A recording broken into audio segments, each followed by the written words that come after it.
بسم الله الرحمن الرحيم. السلام عليكم ورحمة الله وبركاته. ازيكم يا حبايبي؟ عاملين ايه؟ يا رب دايما دايما تكونوا بخير وفي اتم صحة وفي اسعد حال ان شاء الله. معلش يا جماعة، انا غبت عنكم شوية كتار ومش عارفة استمر ان انا اعمل زي الاول، انزل فيديوهات باستمرار باستمرار، لان بلاقي عدد المشاهدات قليلة جدا جدا.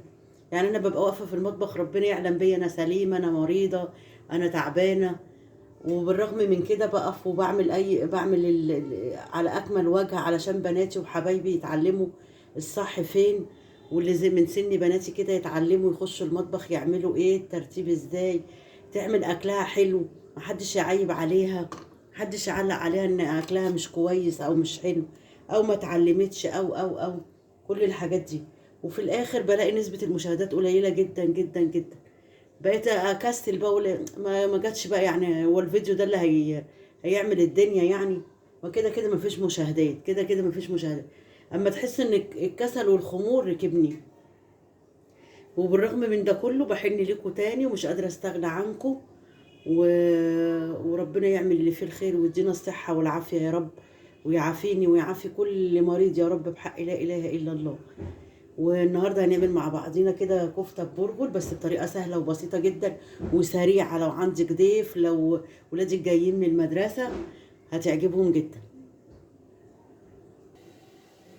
هنسمي الله. معانا حله اهي، حطينا مغرفه سمن او معلقه سمنه،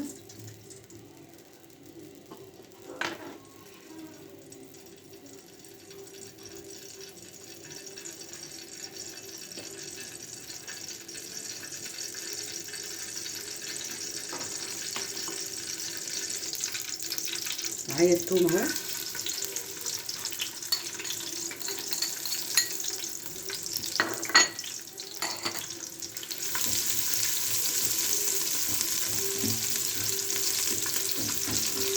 بفضل اشوح التومه كده لما تتحمر معايا. التومه عندي احمرت اهي. انا عامله الكفته بتاعتي كور كده، انزلها.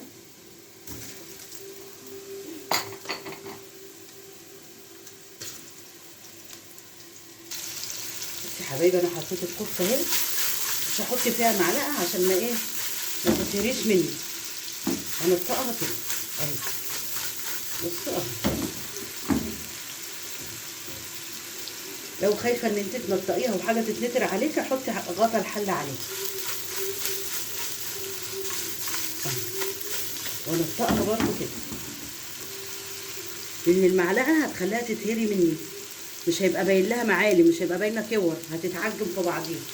لا، فانا هنطقها كده اهو لحد ما لونها يغير معايا، تبقى زي اللون المحمره كده. بصوا يا حبايبي كده لونها غير ازاي. عندي نص كيلو قوط اهو مقطعاه، هحطه عليه. وبرده مش هقلب، هنطق اهو.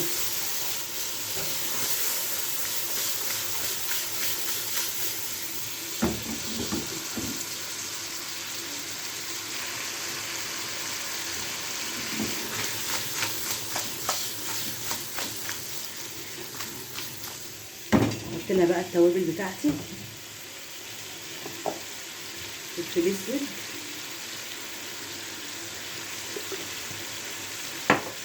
لو حباها حاره احط شويه شطه،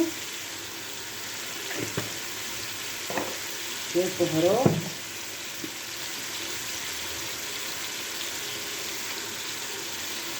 كل الحاجات دي بتدي تيست عالي قوي للاكل، تخلي ريحته جميله شهيه كده.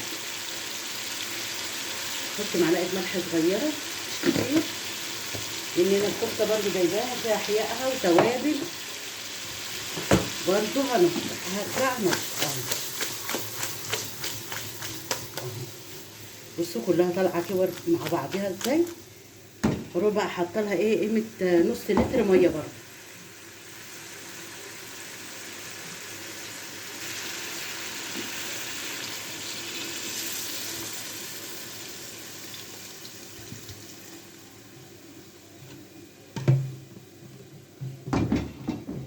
نعمل بقى الرز الابيض، هنعمل رز ابيض جنبيها.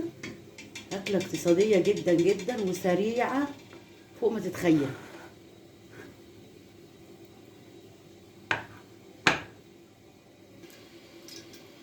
عندي هنا بقى معلقتين صلصه ضفتهم لها ونسيبها مع نفسها كده شويه.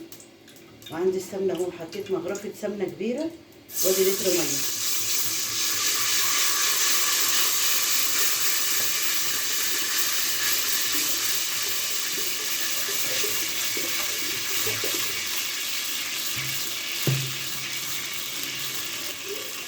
هسيب الميه تغلي واحط لها الملح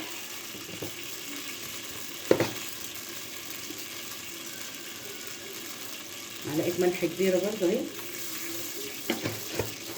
واغسل الرز بتاعي تكون الميه غليت. ادي ميه الرز دي يا حبايبي غليت اهي، هننزلها.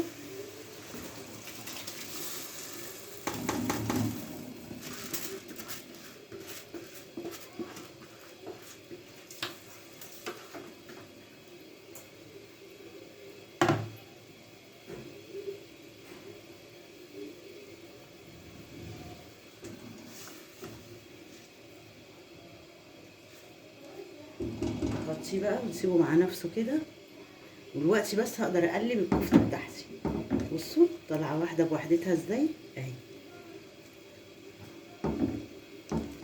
سيبها بقى تستوي مع نفسها، انا هديت لها النار قبل ما الرز يستوي. ونجيب بقى لو عايزه توسعي شويه مثلا ممكن تحطي بطاطسايه ولا حاجه، بطاطسايه مكعبات كده تروح حطها معاها، هتشرب من طعم الكفته ومن الصلصه بتاعتها. ادي يا حبايبي الكفته كده خدت غلوتين. عندي بطاطستين اهم حطيتهم. نقلبها بقى كلها كده تستوي البطاطس خلاص، تبقى ايه بالهنا والشفا كده خلصت اهي.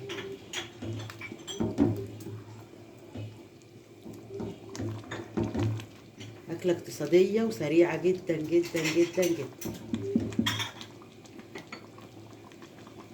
نبص على الرز بتاعنا اهو ما شاء الله استوى برضه اهو. بسم الله ما شاء الله، اللهم صل على النبي، صلوا على رسول الله صلى الله عليه وسلم. اللهم صل وسلم وبارك عليه يا حبيبي يا رسول الله.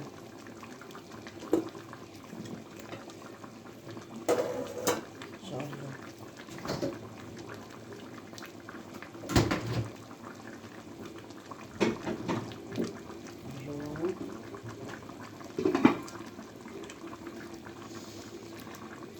الله. ادي الكفته بتاعتنا استوت اهي، وعملنا الرز هنغرفها بقى. يلا صحه وهنا للي ياكل.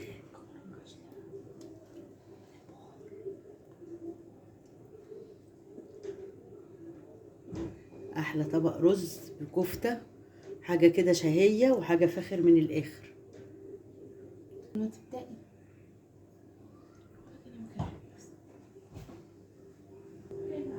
عايزه بقى احلى لايك من ايديكم لاختكم ام يوسف. ربنا دايما يجازيكم كل خير، واللي عجبه فيديو يشيره. ربنا يجعله في ميزان حسناتنا وحسناتكم يا رب. السلام عليكم ورحمه الله وبركاته.